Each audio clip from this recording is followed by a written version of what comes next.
সূরা আল হুমজা।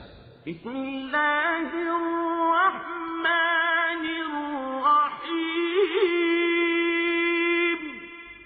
রহমান রহিম আল্লাহ তাআলার নামে। ওয়াইলুল লিকুল্লি হুমাযাতিল লুমাযাহ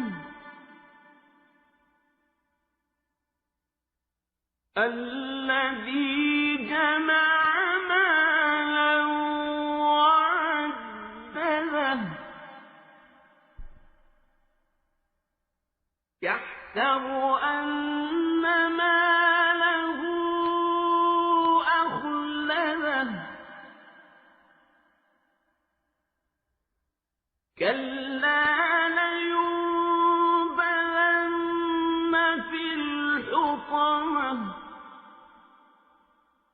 وما أدراك ما الحطمة نار الله الموقدة التي تطلع على الأفئدة إنها عليهم مؤصدة في عمد ممددة।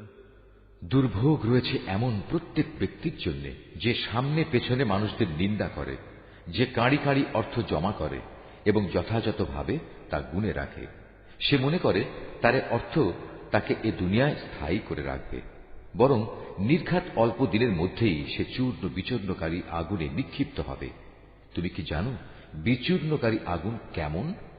এ হচ্ছে সম্পদ লোভীদের জন্য আল্লাহ তাআলার প্রজ্বলিত এক আগুন, যা এত মারাত্মক যে মানুষের হৃদয় পর্যন্ত পৌঁছে যাবে। গর্ত বন্ধ করে তাদের উপর ঢাকনা দিয়ে রাখা হবে, যেন খুলে না যায়, সেজন্য উঁচু উঁচু থাম দিয়ে তা গেড়ে রাখা হবে।